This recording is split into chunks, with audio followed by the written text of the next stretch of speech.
Thanks for watching HBC Channel 25. This is the Cardinals Nest, the sports show devoted exclusively to St. Mary's University. I'm Dean Beckman along with Sports Information Director Donny Nadeau. We are back for another week to talk Cardinals athletics. Donny, a little bit later on, we'll take a look back at the MIAC championships for swimming and diving, as we'll have head coach Eric Lindquist on. And Eric will tell us about how the teams did, both women and men, and also some very good, some outstanding, in fact, record-breaking individual performances at that meet. Yeah, it was a good meet for the Cardinals, especially on the women's side. There were a number of school records broken, 6 all together, and so we'll get Eric on here and we'll talk a little bit about that. And you know, his job isn't done now that the swimming is over. He's the head of their water polo team, and they begin their season this weekend. So we can talk a little water polo as well. And what was the question? I know you asked Eric a question. Well, I want to know, how do they get the horses to swim like that? I think Eric will be able to tell us that. Well, we'll find out. All right, that's a little bit later on here in the program on HBC. But first, Donnie, we'll look back at the past week in St. Mary's athletics, and what a week it has been for the women's basketball team. We had Mandy Pearson on last week, the head coach for the Cardinals, talking about the first playoff appearance in 7 years for the St. Mary's women's basketball team. At that time, they still had a couple of games to complete. They ended up losing their final regular season game to St. Thomas. But on the day that we interviewed her, Donnie, they went up and took care of business against Hamlin. That was really a big win, and I think gave that team a lot of confidence. Not enough to knock off St. Thomas, but I think that confidence from the Hamlin win carried over into Wednesday night, or Tuesday night rather, when they played their playoff game at St. Olaf and came away with a 3-point victory. Yeah, it was a big win for them, and I think you're right. I think that the Hamlin game did build a lot of confidence, and then they went up and played St. Thomas, and you know, the score may not indicate it, but that St. Thomas game was extremely close, and I think that even from that game they can take away a lot of confidence. They played extremely well against St. Olaf on Tuesday night, and now they head to Thursday, and they'll be back up at St. Thomas. They'll get another shot at the Tommies in the conference playoff semifinals, which are at 7:30 up at Schoenecker Arena. They're playing very well right now. I think that the interesting thing with this team, and we talked a little bit about this with Coach Pearson last week, was that it doesn't really matter what the score is of the game. They're always in the game. They were down by a point at halftime against St. Olaf. In the second half, they were actually down by 8 points with about 11 minutes left in the game, and they come back and they win by 3. So they're a very confident team, but they're also a team that doesn't get shaken. They're not easily rattled. An 8-point deficit is not something that they're gonna make them press or anything like that. And you know, they're playing great basketball right now. You talk about it being the first time in 7 years that they've been in the postseason. That was the first postseason win they've had in 7 years as well. So right now we're looking to get to the championship game of the conference tournament for the first time ever, which would be a great feather in Coach Pearson's cap. And you know, it'd be nice to burst that Tommy's balloon. You know, they've won 24 in a row, including a perfect 22-0 run through the conference. So it'd be nice to see us knock them off, and we certainly have the ability to do that. Oh, absolutely. You know, last week when we interviewed Mandy, we asked her the question, what has surprised you about the season? Her response, if you remember, Donnie, was our defense. Our defense is a lot better than it was the previous year. And that's why they're never out of those games. If you fall down by 8, they have that ability to put stops on the opposing team's offense and force turnovers. When you force turnovers, you tend to catch up pretty quickly, and that's exactly what happened in that game on Tuesday night against St. Olaf. Yeah, in a 3-possession stretch, they forced 2 turnovers, and St. Olaf missed a shot. St. Mary's came down and scored on all 3 of those possessions. And you know, we talk a lot about the play of Jess Stone, and all the time that we've been talking all year, we've talked about her. But you know, she has such an ability to just take over a game. You look back to the Concordia game that they played, that they lost by 1 point in overtime. She scored the last 9 points, all 9 points that they scored in that overtime. Tuesday night, during their climb back into that game, she scored 7 straight points. She has that ability to just kind of take the game over, take charge, and really do a great job of leading the Cardinals, and you know, that was very evident again Tuesday. Right. So now 3 consecutive road games for the Cardinals. They have won 2 of them. They beat Hamlin, lost to St. Thomas, then they knocked off St. Olaf in the opening round of the playoffs. So now they go on the road again, back to St. Thomas. Donnie, in your estimation, does it help now that they're kind of road warriors? This will be their 4th consecutive road game. They've been winning on the road, so that builds that confidence.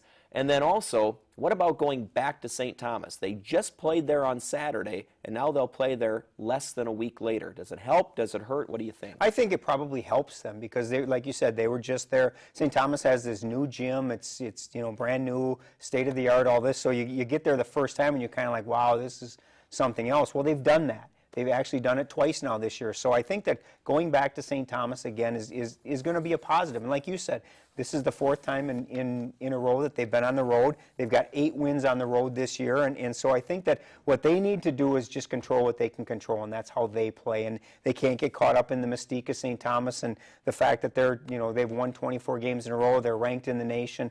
I think they just got to go out and they've got to play their game. And if they do that, they're going to be in the game at the end. And right now, the way they play, if you look at their season right now, they've played 11 games that have been decided by 5 points or less, including 9 wins. So if they can keep it close at the end, I think they have a great shot at knocking the Tommies off. It's a matter of not making a bunch of mistakes early. If you remember the first game we played against St. Thomas, we scored 9 points in the first half.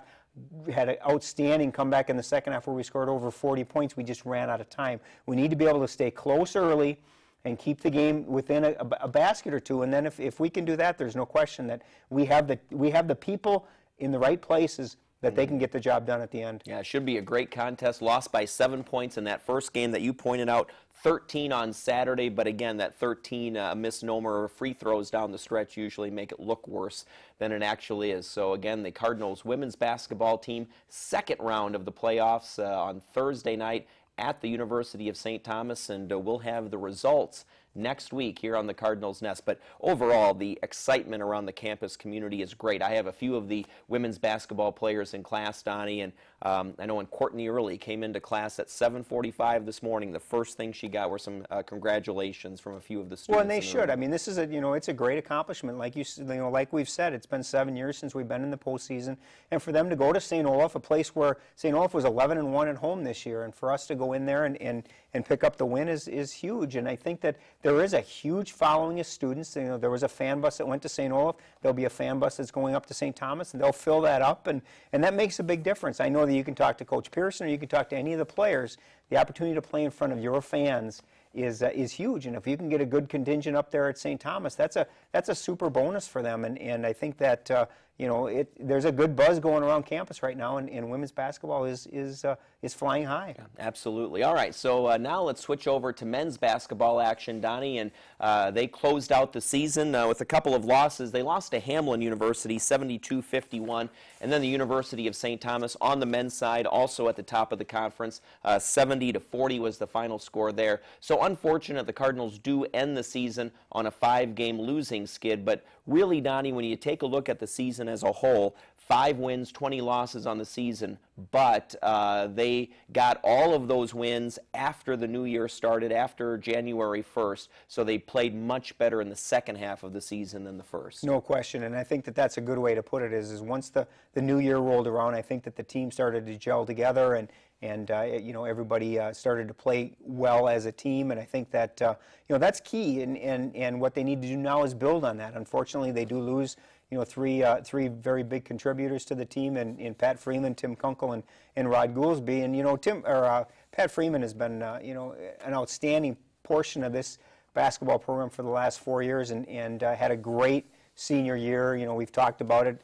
Through his first 3 years, he scored in double figures 10 times in those 3 years, and this year he scored in double figures 14 times just this year. So he really made a huge step forward and was a big contributor, even though he battled injury all year long, and there were days that he couldn't practice, because of a nagging injury that he had, and he had microfracture surgery already, and so he's on the mend right now, but he's going to be missed next year, and Mike Burfine and Evan Peterson and the rest of the crew are going to have to pick up that slack. Yeah, and definitely some good returners. When you can bring Michael Burfine back, your leading scorer, Evan Peterson, your leading assist player. So from there, it's just kind of filling someone to replace Pat Freeman's shoes and some of those other role players that you mentioned who will be graduating. But definitely a lot of good returning players, and so hopefully things on the uptick there for the men's basketball team. Yeah, and I think if you look at somebody to fill Pat's shoes from a point standpoint, you look look at what Evan Peterson did against St. Thomas. He had a career-high 17 points in that game, and so Evan can score, you know, if he needs to, and I think that that's a nice weapon to have in that he's always looking to distribute the ball, but if you need him to score, he can. He had 82 assists this year, and you know, that's the most since the early 2000s for a St. Mary's player to have. So you know, a great freshman year for him, and certainly we're looking forward to 3 more years with him at the point. And Evan strikes me as someone who can pick up those leadership abilities that Pat had as well. It's not just the points you got to replace, it's also the leadership and the good locker room stability that he brought to that team. And I think Evan, along with Michael, can do that. Well, I think you look at Evan just being the point guard. You know, you're the general out there. I think you're right. That carries over into the locker room, and I'm sure that, you know, people look to him on the court especially that, you know what, you tell us what to do. You direct the show, and we're going to do what you tell us. And I think that you know, the more he becomes comfortable in that role, especially coming back next year as a sophomore, having played every game this year, that's certainly going to help. And Mike's got to have another great year next year. There's no question about it. He's going to be the go-to guy, and you know, Coach Landrum's going to find some pieces to go around him, but Mike's going to be the guy, and hopefully he can pick up right where he left off this year. Well, Donnie, women's hockey still in action this upcoming weekend. They have a home game on Friday night, the last home game of the season, so it is senior night for St. Mary's as they take on Bethel at 7 p.m. And last weekend, an interesting weekend against Concordia, one of the better teams in the conference, number 2 in the conference actually. They lost on Friday night 5-2. It was a home-and-home series there with Concordia.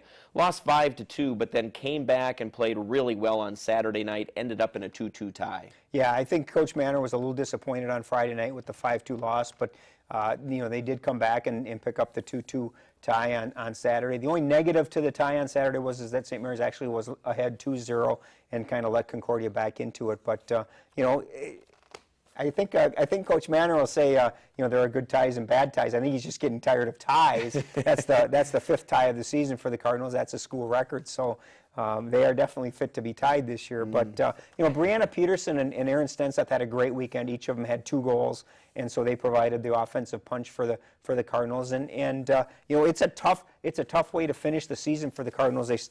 2 weeks ago they had Gustavus, which, as you can see, is the top team in the conference. Last weekend they had Concordia, number 2. This weekend they have Bethel, which is number 3. So it's a tough way to finish the conference season. But I know Friday night will be a big game because it is senior night, and St. Mary's is graduating 5 senior players. And you know, it's always, as we've talked, it's always an emotional game, and you know, hopefully that emotion will carry over into some momentum as they take on Bethel. All right, and then in men's hockey action, Donnie, they had closed out their season this weekend, so they will not play this upcoming weekend.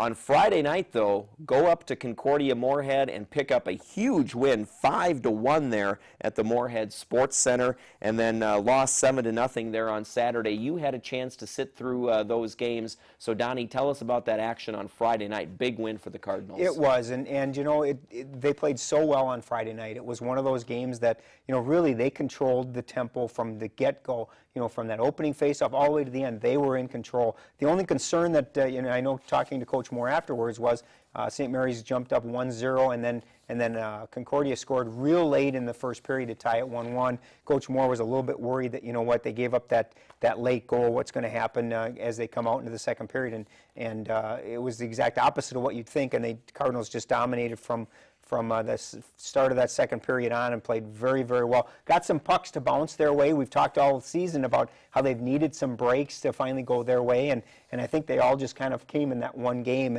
and it was nice to see them pick up that win. Unfortunately, all the bounces went the other way on Saturday. St. Mary's didn't play extremely well, but Concordia capitalized on some power plays, and you know, they got some breaks on Saturday that you know, that certainly we could have used go our way, and everything just seemed to snowball in that second period when we gave up 5 goals. Yeah, so 5-18-2, the Cardinals end up in men's hockey, and unfortunately they lose some good seniors, but so many good players coming back on that men's hockey team should be reckoned with and possibly in the playoff hunt next Absolutely. year. If you just rattle off all the players that are in the top of their scoring, you know, you've got Austin Belko, Kevin Wentland, Nick Nagel, Nick Gorup, A.J. Mueller, all coming back. Andrew Ketterer is Andrew back. Ketterer is in there. I mean, it's there are a lot of talented people coming back, and I think that Coach Moore's got things going in the right direction. And, the MIAC is so tough. We talk about that all the time, but you look top to bottom in men's hockey, and there just isn't an easy team in that league. You look at St. John's this year.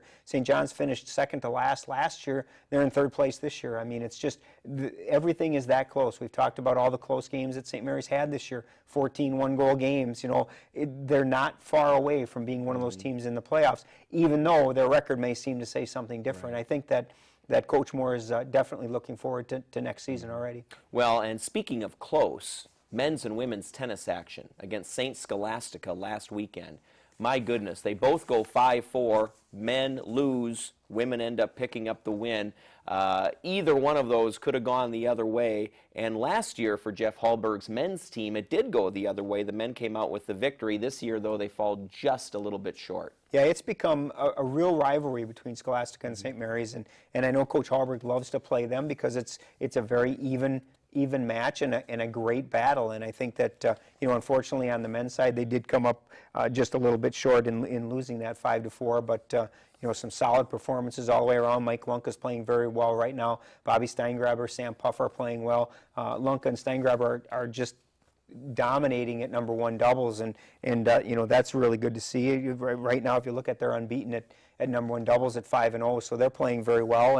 And Sam Puff is playing outstanding. Sam's one of those two-sport athletes, having played soccer in the fall, so it's good to see him really come on. He had a great freshman year last year and really seemed to pick up right where he left off and is doing an outstanding job. Unfortunately for Bobby, his winning streak ended at 4 because he did lose at number 2 singles against the Saints, but he's playing extremely well, and I know Coach Hallberg is very confident and very happy with the way things are starting for the Cardinal men. Yeah. Well, and then on the women's side, I said 5-4. Really, it was 6-3, so it was better than I said, but the women did come away with the victory there, and it was the Edwards sisters.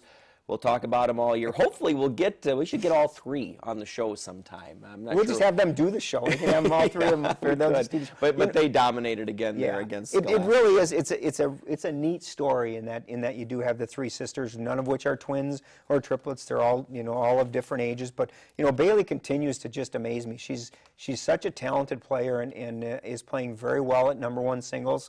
And then you've got McKenna playing at number 2 and Killian playing at number 3. Makes it easy for Jeff. He just puts Edwards in the top 3 lines. That's all you gotta do. I guess he could shuffle them around, but they're playing extremely well. And McKenna's doing a nice job as a freshman. She had an outstanding fall when she made it all the way to the ITA finals in singles, and really has started her official freshman campaign in stellar fashion, and Killian's playing well as well. So the 3 Edwards sisters are really doing a good job of leading this team, and they head into a big match on Sunday against Gustavus with 3 straight wins. So it's a good start for the Cardinals. They're sitting at 4-2, and I think Coach Hallberg is pretty excited about where they're at and the depth that their team has, because it's something they haven't had in the past is the solid lineup from 1 to 6. Yeah, I look forward to talking more about the men's and women's tennis teams as the season progresses, because they are on a nice stretch here. All right, in track and field action then, Donnie, we had the Dubuque Invitational, and that is one of those where Coach McMahon wasn't quite sure what to expect, because they went up against teams they're not accustomed to seeing and against athletes they're not used to seeing. Yeah, and it's nice because now this weekend they'll go to the Ole qualifier, and at that event it'll be all MIAC schools as they get ready for next weekend's MIAC championship. So it was a nice step away from the usual conference opponents, and Coach Coach McMahon was pretty happy with the way things turned out. Peter Borash is back he'd been battling an injury all early spring here, and so he's back, and he finished second in the mile, which is a solid performance there. And Coco Booker and Cassandra Burtis each had third-place finishes in the shot put and the weight throw, respectively, and so they're doing very well. Coach McMahon's very happy with the throwers, especially on the women's side. They're doing a very nice job, and the middle distance and the distance runners on the guys' side, all the things that it's interesting, all the things that we talked about before the season started, the strengths that Coach McMahon thought he'd have really are starting to come to fruition. The distance runners for the guys are just doing outstanding. They're really picking up from that outstanding fall cross-country season, and the throwers for the women that Coach McMahon figured would be doing well are doing very well. Coco and Cassandra are really hitting their stride, and that's very important because after this this weekend here against at St. Olaf, it's the MIAC Championships next weekend, and you've got to be at your best for this indoor championships, and I think that they're getting to that point right now. Yeah, it's coming up soon, and we'll have Coach McMahon on at some point to maybe recap the indoor season and preview the outdoor season for us. All right, stay tuned here to the Cardinals Nest. We'll talk swimming and diving, take a look back at the MIAC Championships with head coach Eric Lindquist. That's next here on HBC's Cardinals Nest. When the puck drops, there's only one place to be. For Gopher hockey, the excitement, the passion, the rivalries. Big hit there. Only on Fox Sports North.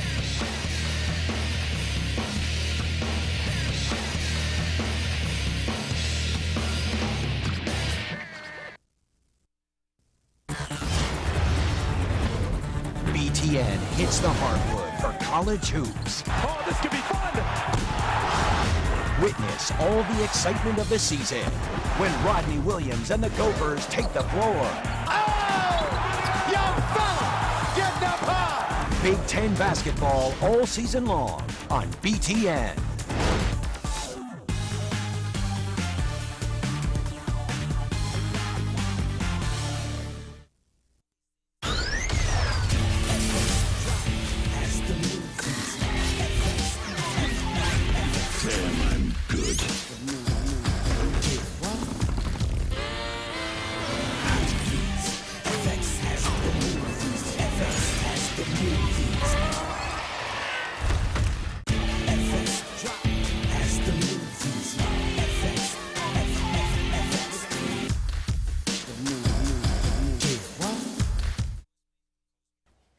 And we're back here to wrap things up on the Cardinals Nest. Dean Beckman, Donny Nadeau, Eric Lindquist, the head swimming and diving coach for both the women and men at St. Mary's, joining us now. Eric, you were just on a few weeks ago to kind of preview the MIAC Championships. They have now taken place, so kind of recap things for us. How did things go, both from an individual and team standpoint from your perspective?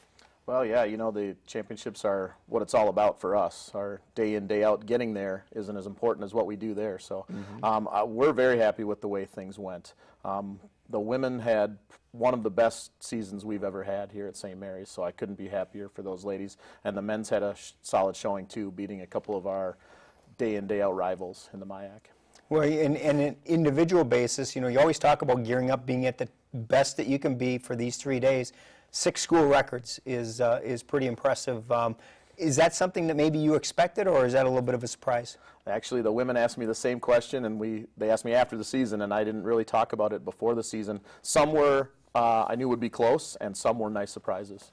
So we're real happy with those. Talk about the performance of Linda Tierney, one of your seniors, really going out on an incredibly high note with an individual record and a hand in 3 of the relay records as well. Very much so, and Nikki Farmer in the same boat too. But Linda, many people don't know, was really battling a very serious shoulder problem, and it was really difficult for her to finish the season.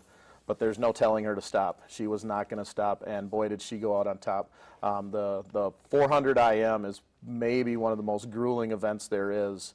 It's 4 lengths of the pool of each stroke for a 16-length race, and not only that, it's also extremely competitive because you're in the MIAC.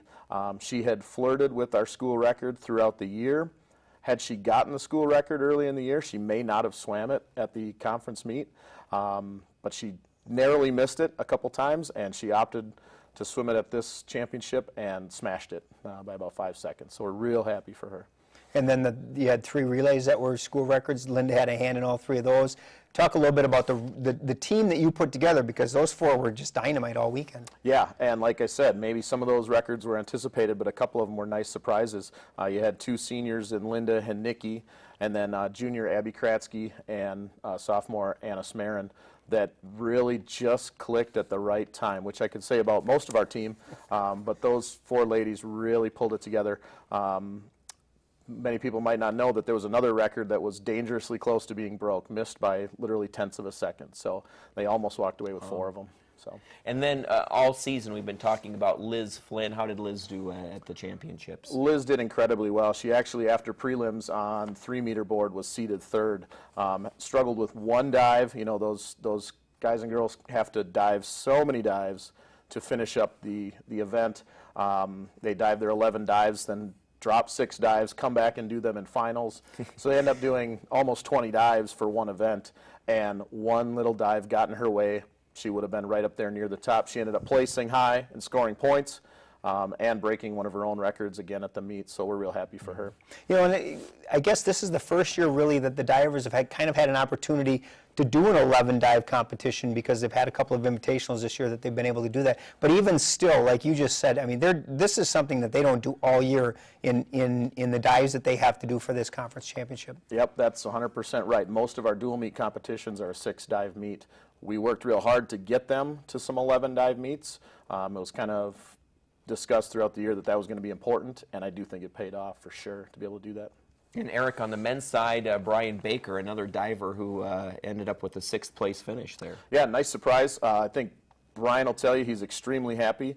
He also knows that maybe the conference wasn't super deep in men's diving this year, but for a first-year guy to be in there scoring points like that as high as he did, he really came together at the end. That's great. And on the men's side of thing, the team competition came right down to the wire, just a 3-point difference there between St. Thomas, who ended up winning it, and their 2nd place team. If you're a swimming fan, the MIAC is really fun to watch. I mean, all the way through. It is so good in the MIAC, and I know you guys hear that in all the sports, but in the world of swimming, there's probably going to be 3 or 4 teams from our conference ranked in the top 10 to 15 nationally. So start to finish for 3 days, it's really fun to watch. Right, and St. Olaf, the 2nd place team, just a 3-point difference. St. Thomas 765, St. Olaf 762. You were telling us when we were before to come on camera, that's the difference between what? Yeah, I think 14th place is 3 points. Right. So there you go. That's one of your, maybe not one of your top guys that can make the difference for you. That's why it pays to be deep as well. Yeah, and then Donnie mentioned you're also in charge of the water polo club on campus. That starts up this week. In fact, you have a home meet this weekend, huh? Well, in fact, it's an overlap because our ladies have been slowly getting started as the swimming season ended because we did host so soon. That's a little unusual, but we're going to host 2 days of women's water polo, Saturday and Sunday, with our women getting really only 1 full week of practice in. Fortunately, the other teams are kind of in the same boat. A lot of them are swimmers too, and they're coming in, but it should be fun. There's games all day Saturday and all day Sunday with about, I believe, 8 teams on campus. Talk a little bit about the water polo club in that most of them are members of the swimming and diving teams. How do they get involved? And really, it's not something that they do in high school, is it? You know, being at St. Mary's where we attract a few of the Illinois students, it is a high school sport, but if you're not coming from the greater Chicago area, you don't play it in high school. It's a student-run club. It's extremely active, extremely competitive, playing a number of Division I, II, and III schools because it is a club format.